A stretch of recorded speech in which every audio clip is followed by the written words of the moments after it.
Good morning. My name is Peter Convey, Channel Manager for Dratec UK. Welcome to this webinar on the new 2927 series, which are 1 gig dual-WAN VPN firewall routers. On the webinar today is myself, and taking a closer look at the performance and functionality is Łukasz Wielogowski, who's our technical specialist.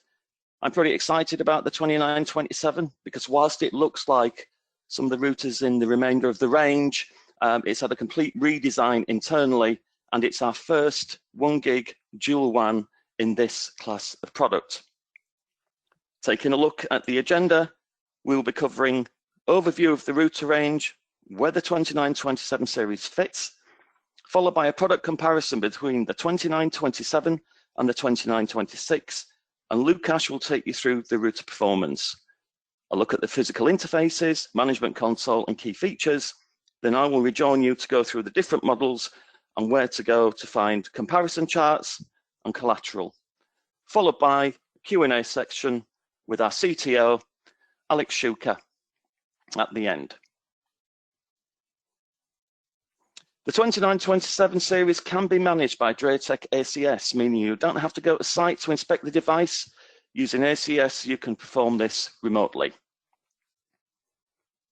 If we take a look at the UK broadband marketplace, courtesy of ISP Review, you can see the first 6 months of the year where the footprint of 100 meg is high, but there's an opportunity in the full fibre of 12 to 14% across the UK. So overlaying this information against the 2927 series, we can take advantage of the total throughput of 1.8 gigabit over the 2 WAN ports. We have protected continuity by using the wireless WAN and LTE options.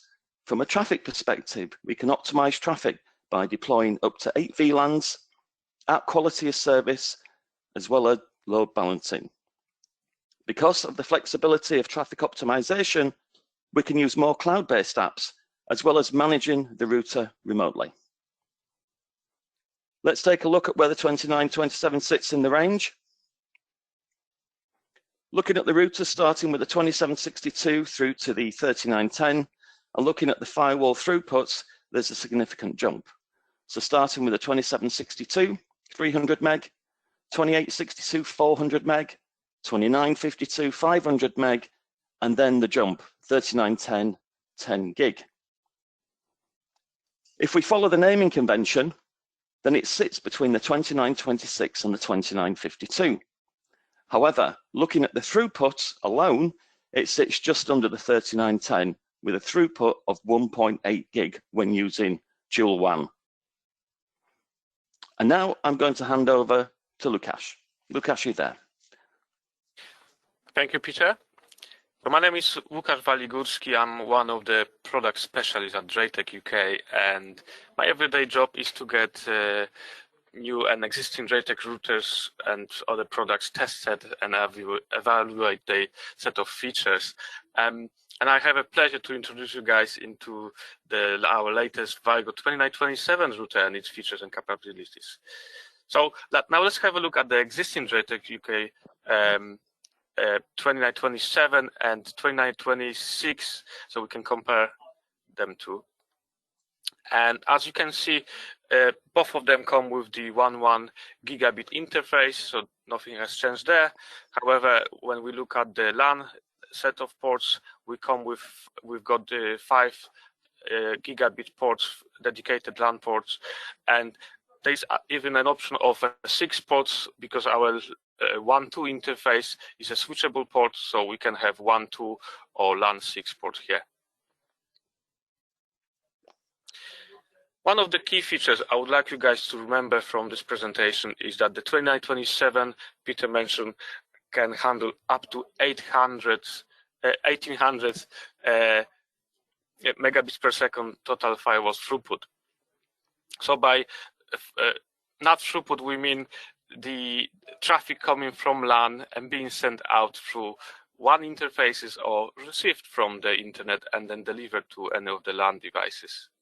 So again, a single WAN interface of the 2927 series can handle up to 950 megabits per second, and with more than one interface active, the total throughput this router can handle is up to 1800. It's worth mentioning that the VPN performance, the total capacity of the VPN tunnels has increased as well.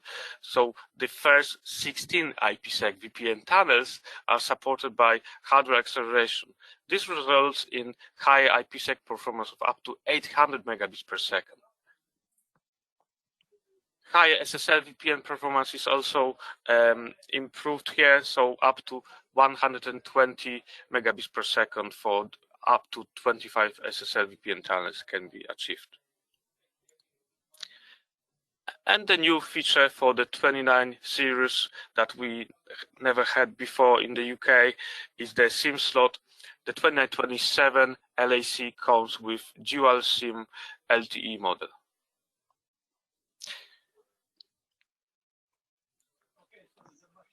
Now let's have a look at the physical interfaces and the specification of our new 2927 series.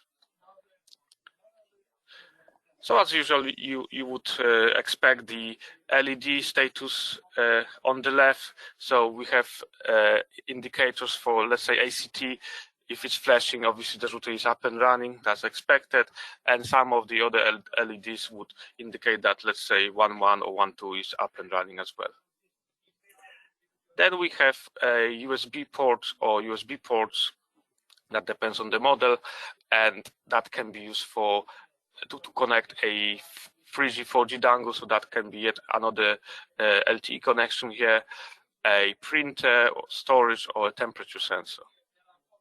Number 3 is actually our 1.1 gigabit Ethernet interface, where we can connect directly an Ethernet connection or your DSL modem, such as ADSL or VDSL. Our Vigor 130 would work here as well. Your cable modem from Virgin, etc., can be plugged in there. Same applies obviously to our second WAN interface. It is switchable, so it can be forming yet an extra LAN port. So up to 6 LAN ports are available. On the right, we have dedicated LAN ports, 5 in number. Number 6 are our wireless antennas for AC models. They are detachable. So let's say you need a high gain antenna, so we can replace those and put, for example, the ANT 1205W 5 dB antenna instead. Number 7, we can see here down the bottom, is the LTE antenna connection. You can connect antennas directly to the unit or use the magnetic base antennas. So it allows you for better positioning and try to get a better signal from LTE providers. And obviously with the LTE, we need a dual SIM slot. In this case, is available. That's for LTE models.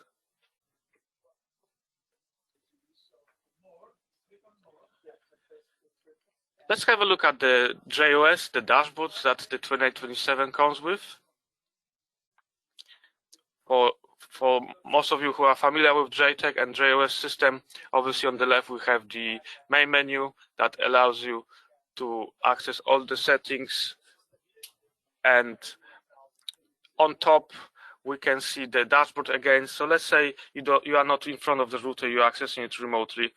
It's quite easy to see the settings here again and the indicators. So LED on the graphic interface are displaying again similar information. The Ethernet green lights indicate there is a full 1 gig connection between the devices, but you may spot sometime a different amber color here. It's still working, nothing to worry. However, the connection is limited to 10 by 100 megabits. If it is, then it's worth checking the cable, obviously, or settings of the device connected to your router. Maybe it's not capable of 1 gig, then you may need to replace it if it's required here. Down below, we've got system information. So your model name, router name, firmware version, etc. is given. Quite useful when you need to troubleshoot the router or provide that to our UK support team. And all the information obviously is available on the main screen as well. So such as LAN info, details, IP addresses. If the details are in green, obviously the interface is active, and in red they are inactive. So let's have a look at the key features. The gigabit dual Ethernet WAN that comes with this router gives us the throughput of up to 950 megabits per second with hardware acceleration, and the total throughput is 1.8 gig.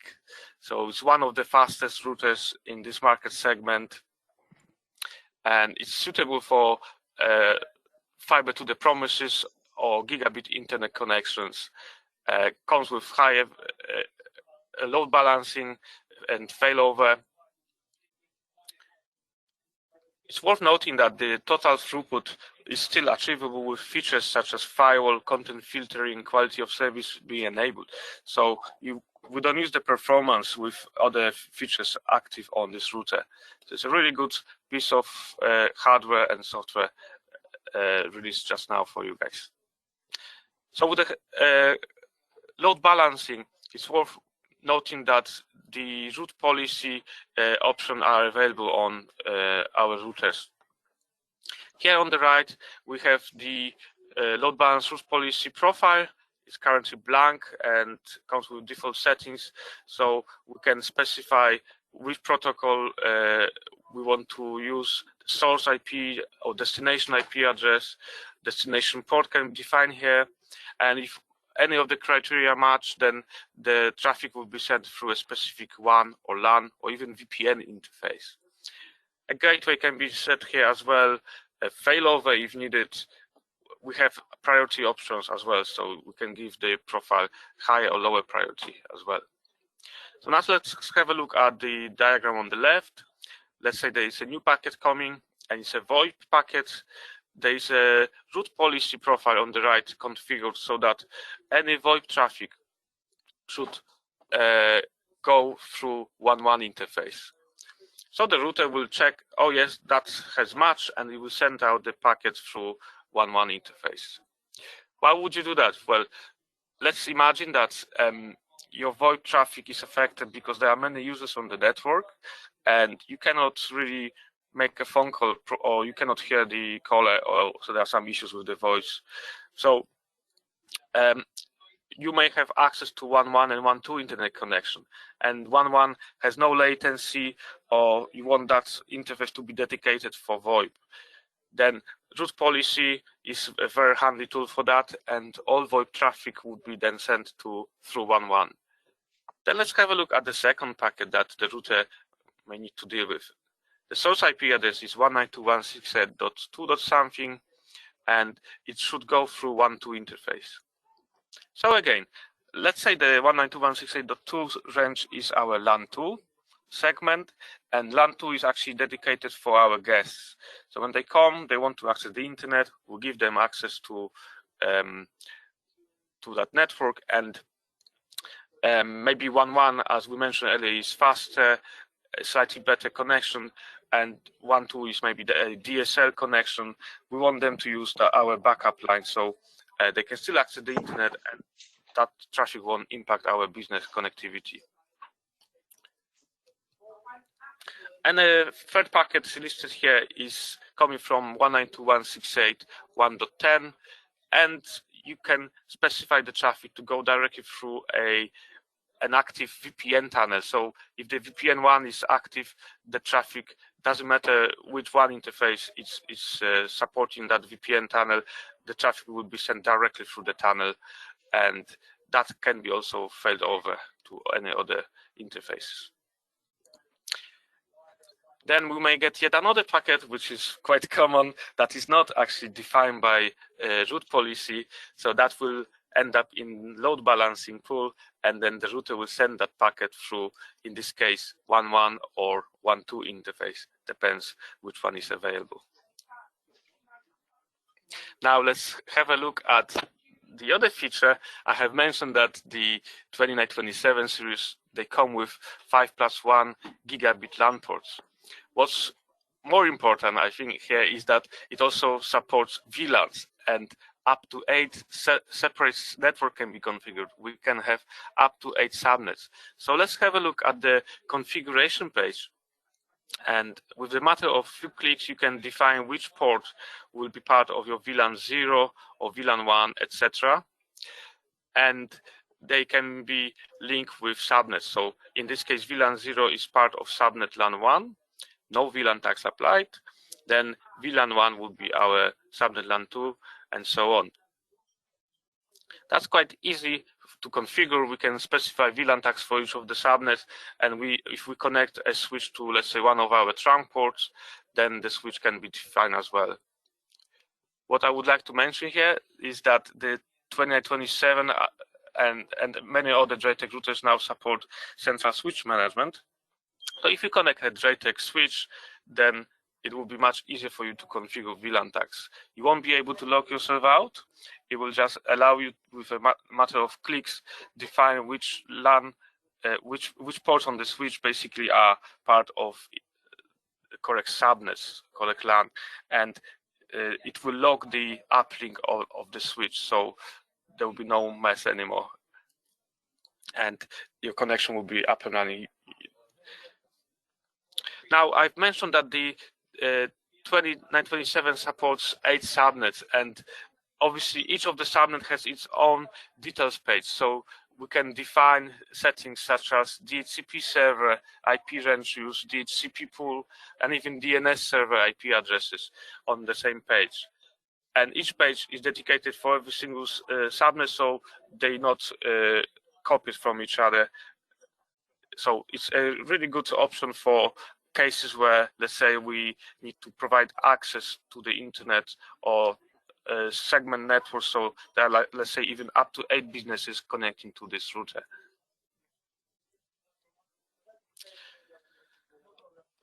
We have also mentioned that the 2927 LAC routers come with the dual SIM 4G plus modem.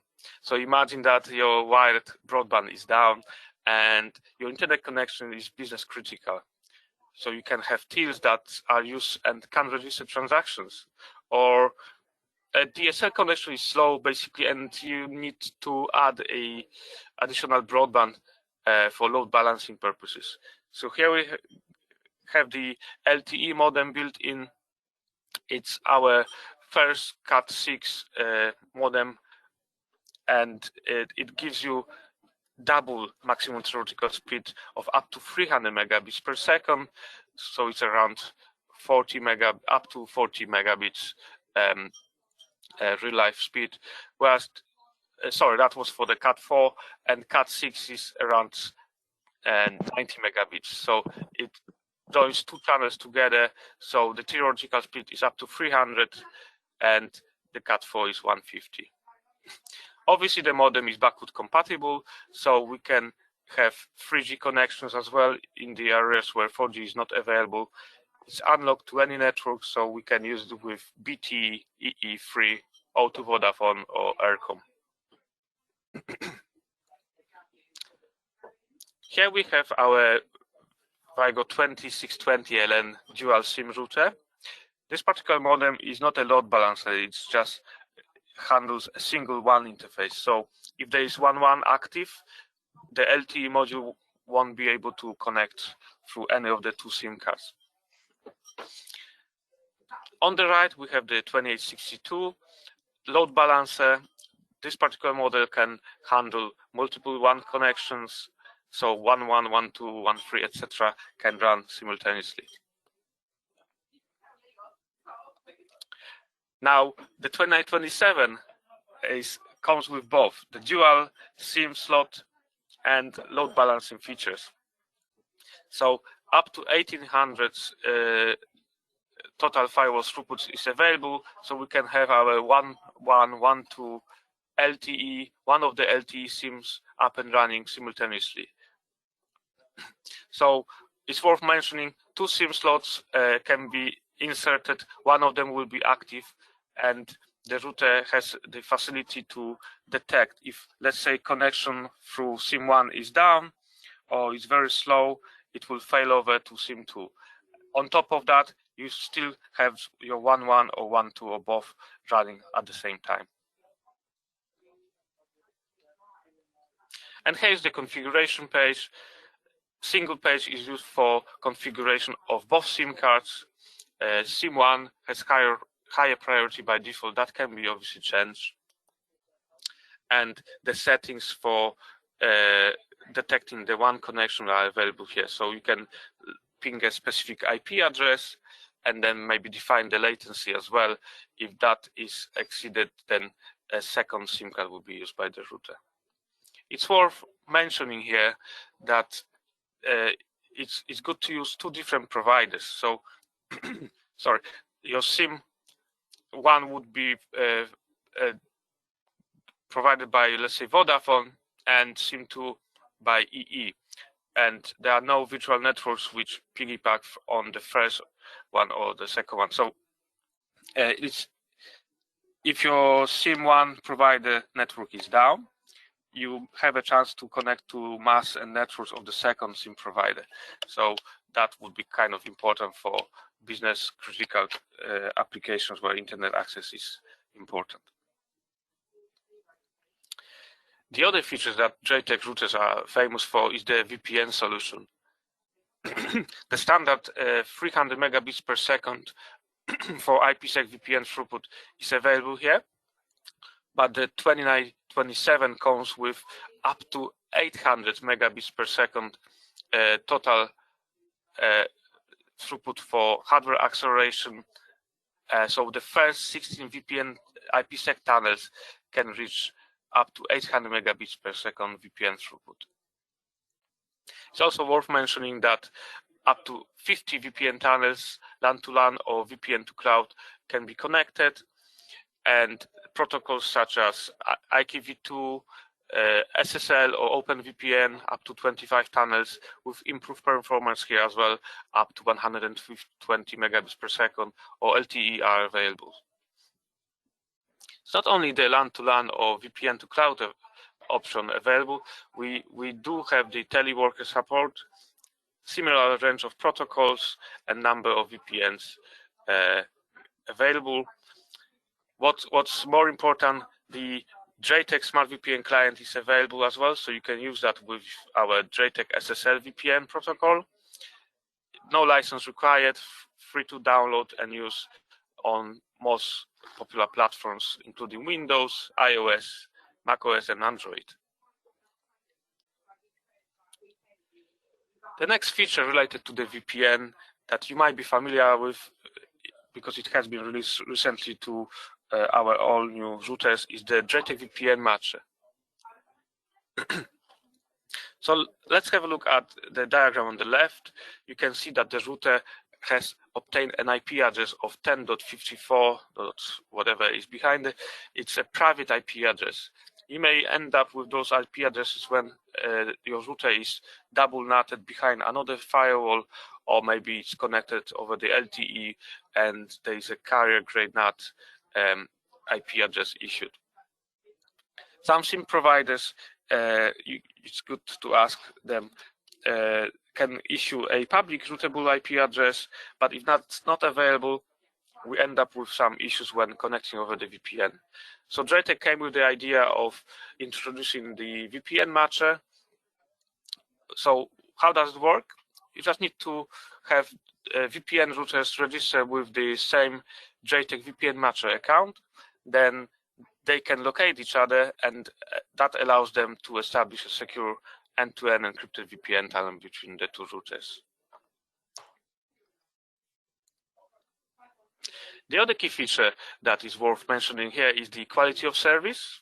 So imagine that you have that important call or a video conference, and there are some issues with voice or even graphics. You can't even see each other. Maybe there are many other users on the network, or maybe the connection is not that great, but it should be reliable. So you can specify or prioritize the traffic for those purposes. So that will improve the connection, and you can have your latency sensitive traffic prioritized. As we can see above, for example, we can specify that for 1-2 interface in this case, and then the VoIP prioritization, by the way, on JTAG routers now is enabled by default. So it comes out of the box. So your traffic on UDP 5060 port is enabled by default. That obviously can be changed. So your VoIP is always with top priority. If you have other business sensitive applications running, you can add them into QoS classes, and then that can be applied on 1.1, 1.2, or any one interface as well. Let's say we have a Zoom application that we use for communication with other colleagues or customers. And even during the call or just before the call, you actually need to configure your router quickly so the traffic will be prioritized. Sometimes we don't want to, sometimes we don't know, or we don't have time to look into the documentation. So what are the Zoom ports used? Maybe it's ports 8500, whatever, or whatever the port. Maybe there are some other rules that need to be applied. JTAG comes with app QoS feature. So with a matter of few clicks, you can define which applications and which QoS class they are linked with, and that will allow you to prioritize that traffic. So you don't need to know the port, etc. You just check the box, and the Zoom application version 4.6.4 in this case can be prioritized.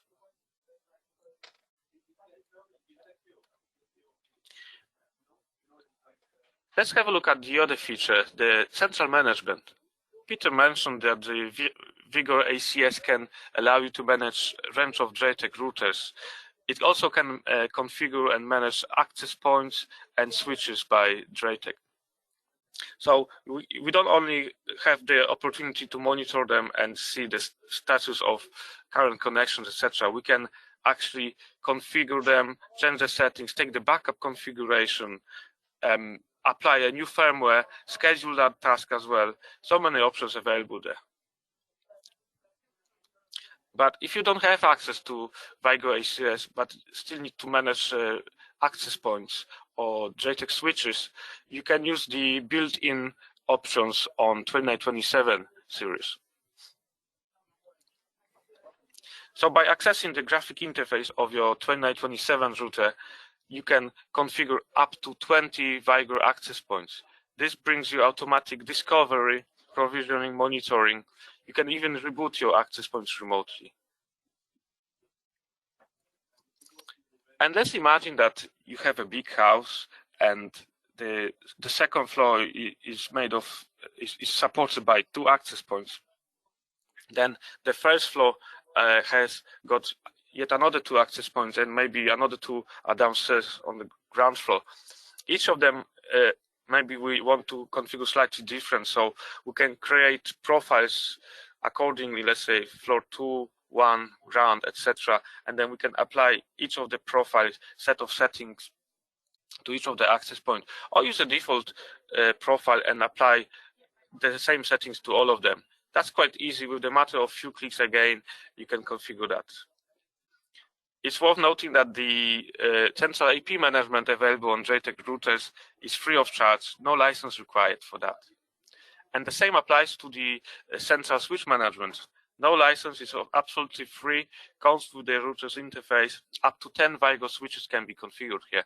So again, automatic discovery, provisioning, monitoring is available. Let's have a look at the centralized hierarchy view. So as we can see, there are 1, 2, 3, 4, 5 switches connected to the router. One of them, the P1092 down the bottom, is not directly connected, but is still detected by the router. And we can see all active interfaces, the uplinks as well. And what's interesting here, when we hover over one of the ports, you can see the details of what is happening really. So in this case, port 11, the description is available, even the IP address of the device and the MAC address. What's really cool about this as well is that if it's a PoE device, you can enable or disable the port. So let's say your CCTV camera is not responding. You can reboot the camera by turning the port off and on. What I have mentioned earlier is the VLAN configuration. So let's imagine that you have VLAN tags, many subnets configured on your router, and you would like to send that information to your local switches. So instead of configuring all of them one by one and accessing the interfaces, sometimes struggling with what to see what was configured, etc., it can be graphically display on our central switch management. So the router will log the uplink, so all the traffic, all the tags configured on the router will be assigned to the key interface of your switch, and then the rest ports you can enable or apply with the matter of mouse clicks again. It's as simple as that. That's my favorite feature. Please try it if you have a chance or opportunity to use the DRATEC router and the switch. Okay, here we gonna go through some models. I believe Peter will be happy to introduce that to you guys in a sec. Thank you. Thank you, Lukasz. Great level of detail there. Looking at the three models in the 2927 series range, we have the 2927 non-wireless, the 2927 AC, and the 2927 LAC. So this has AC wireless and LTE modem built in with dual SIM card slots. All three units have the same base features, making selection of the model easier based on whether wireless or wireless plus LTE are required. It's worth repeating what Lukasz said earlier, that the 2927 can also use WAN hotspot portal in addition to the two WAN ports on the front, giving you 4 WAN connections on the 2927 and 6 on the AC and LAC by incorporating either 4G dongle in addition to the built-in LTE modem. If you would like to see how the 2927 compares to the rest of the range, then simply visit dratec.co.uk, select routers and product comparison, and you can then compare the entire range against the feature set that you're looking for. Availability dates and marketing resources. Looking at the information we have here, we have the DRATEC SKU code, the EAN for identification for procurement systems, availability, and optional feature sets. The 2927 and the 2927 AC were launched last week, and the 2927 will be available in mid-October. If you require any information on the products, then you can visit dratec.co.uk or by following the links here for the 2927 overview and further links below for the different models. So there are specific links for the 2927 AC and the 2927 LAC. That concludes the presentation, and now we're going to move to the Q&A section where we've taken your questions live. And I believe we've got Alex Shuka, CTO of DRATEC UK. Alex, are you there?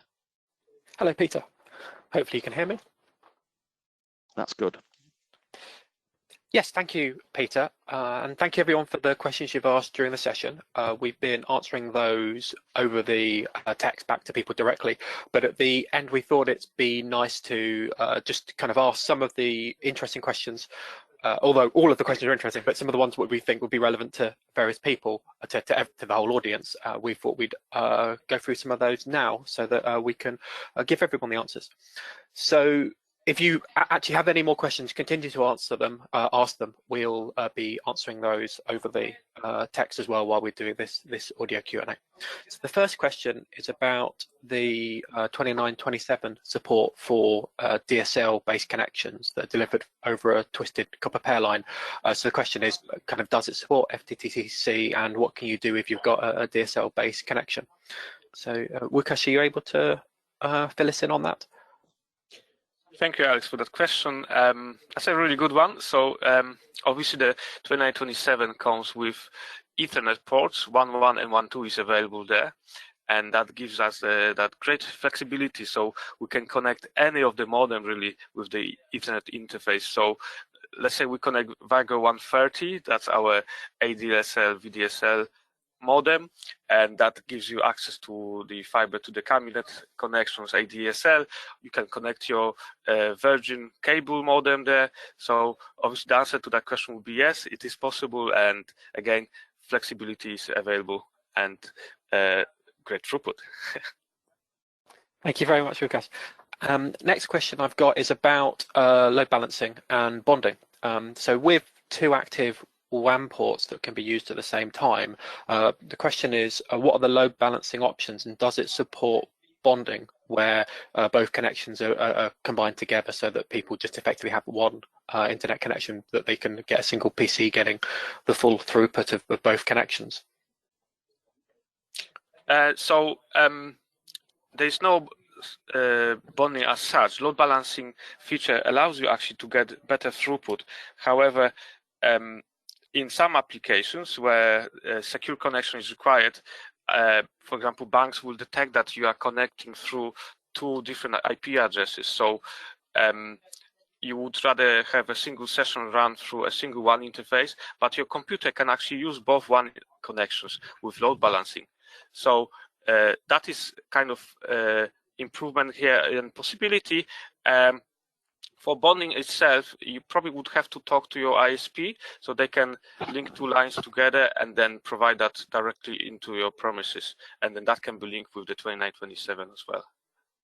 Yes, thank you, Łukasz. Yeah, bonding is something that typically requires either the ISP to support directly using some sort of multi-link PPP, which isn't, we find, very widely used in the UK, so isn't often available. There are some kind of bonding services offered by some other providers, but they often use a kind of a bespoke solution that actually often involves some sort of tunnel to a central place that's then routing out via that. So yeah, bonding is often not really an option for the device itself. But a load balancing is quite flexible, and you can, with our session-based load balancing, allow one machine to use both WAN connections simultaneously. So the actual throughput they see can exceed the single WAN, but it will be different sessions, which with the way websites work now with multiple sessions, often you can find that you do get a faster experience with load balancing, and the router just automatically load balance the sessions and controls which new connections go over which WAN connection, because it looks to see what the utilization is on each WAN connection, continually monitors that. So the next question is about restoring configuration. So if someone's already got a Draytech product and buys a 2927, the question is whether or not they can restore the configuration and put it into the 2927. I guess specifically the one that's most relevant here is the Vigor 2926, the previous model. So the question is, can the 2926 accept? Sorry, can the 2927 accept the 2926 configuration? Okay. So that question is almost straightforward. The answer would be yes. It is always recommended to use the latest firmware on both of the routers, and then most of the settings should be accepted by the 2927. However, if you have some issues, or maybe you have a different Draytech router, there are modules now on latest firmware, so you can copy settings separately, such as bind IP to MAC or VPN profiles, etc. There's an article on our knowledge base website as well that lists all available options. So please have a look there. But those options can be copied. So if you find yourself not being able to copy the settings, our support obviously can help with that, but it should be straightforward option. And again, different models, some of the features are also compatible, so the settings can be copied from them as well that way.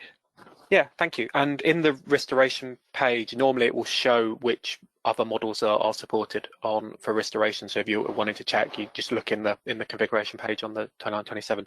That's a really good tip, because it gives about the configuration backup of different menus because of the firewall specific configuration backup is one I found quite useful in the past if I'm going from two different units, but want to take some of the firewall configuration. So that's a really good tip. That yeah, look on the website for more information on how to do that.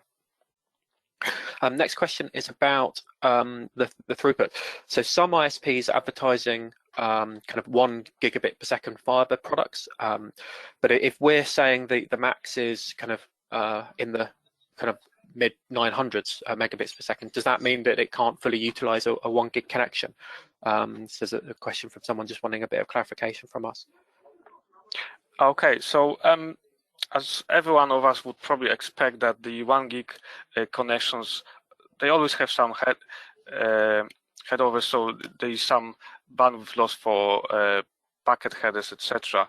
So if some of those connections are slightly faster, you wouldn't see much difference, maybe 10-20 meg. But what we have found out from our testing, that we could reach up to 950 megabits proper throughput, and if you add a second connection, then you really end up with really good performance, up to 1.8 gig. So that's the total tested throughput available on those units. Yeah, thank you. Okay, yeah, what we do is we tend to be a little bit conservative on the actual figures, because we're seeing slightly higher than the figure we're advertising, but we're kind of rounding it down slightly to give a bit of wiggle room. But we do think that 2927 would be quite well suited for 1 gigabit per second connections. And if you consider the overheads due to the various protocols, we believe that the throughput will be very similar to any other device that's connected if it's a gigabit WAN connection, and especially if you're looking at an RJ45 1 gig on the LAN side. So we think it's quite well suited for the 1 gig fiber products. Next question we got is about the SSL VPN. Kind of what operating systems are supported for SSL VPN, and does it require any specific client, or can you use kind of the native built-in VPN clients on the various OSs? I believe you sort of covered it, but I guess it's probably something that people would benefit from just you kind of covering it again, just to clarify. Thank you for that question as well. So the JTAG SSL VPN protocol requires the smart VPN client to be used. So it allows you to communicate with the router over that protocol. And again, this smart VPN client application is free, no license required. It's free to download as well. It's compatible with Windows, Mac OS, iOS, so any Apple products as well, and Android devices too. So it's widely available. Okay, yeah, thank you very much. And yeah, you can look on the App Store, or the Smart VPN client is just available for download on the website, so you can download that and install that and use it. Next question is, I think possibly one of the most interesting ones of all the questions. It's about if you've got separate companies and you want to run them through the same router. So let's say you've got one Vigor 2927 and want to have 2 companies using it, but want to keep the companies completely separate, so there's no communication between the 2 networks. So the question is, can you do that sort of configuration? Can you keep the 2 companies separate? And also, could you have members from each different company dialing in VPN, maybe working from home, and keep those 2 users separate and get them to be kind of dialing into their correct company using the 2927? Oh, that's a very good question. So I briefly mentioned that the 2927 supports up to 8 subnets. So you can really split the internet connection into 8 businesses if you want to. So each of them will have its own IP range, and with interLAN routing disabled by default on JTAG routers, they won't be able to even talk to each other on the LAN unless they want to. Then we can also apply some firewalls to that. So it's a very flexible tool, the 2927 series. In terms of the VPN, we can specify each of the teleworker profiles, so it will be linked with LAN 1, LAN 2, LAN 3, and so on. So if teleworker A is trying to dial in, it will be linked with business 1, teleworker B will be linked with business B, and so on. That can be configured on the router as well. So a specific subnet for each of the VPN worker can be defined in JOS system as well. Okay, thank you very much, Lucas. Yeah, the flexibility is one of the great powers, isn't it, of the firewall and the VLAN configuration, allowing you to kind of configure it exactly how you want for many different scenarios. I've got, I think, just 2 more questions left now, which we'll cover now. I realise we're getting to kind of 10:45, so that's the kind of the time that we were thinking of closing on. So let me just go through the last 2 questions, and then I'll allow Peter to give the summary. So the question is about DLT support. So the question is, does DLT support 5G? And if not, is that something that's coming? So I think I can answer that one. The LT is Cat6, which is sometimes called LT Advanced. So that gives up to kind of 300 megabits per second as a connection speed, as I think Lucas covered earlier. We will have some 5G products in the future, and when we've got any news on that, we'll be making announcements and sharing that. But the 2927, as it sounds, isn't something that's kind of 5G capable, but it's quite good on the LT side, on the Cat6. So you should be finding that you get decent speeds with it, with the kind of current Cat6 deployments, which is very widespread, whereas the 5G isn't that widespread at the moment in the UK. So thank you. And the final question, if I can find this, is about, I've lost what my question is, where it's gone. So I think that's the last question maybe I had, actually, rather than there being 2 more. So I just pass over now to Peter to wrap up for us. Thank you very much. Thanks, Alex. Thanks, Lucas. Some really good questions there. Okay, so all that remains is for me to say thank you for attending the webinar. And if you have any other questions, please feel free to reach out to us directly. Have a great day.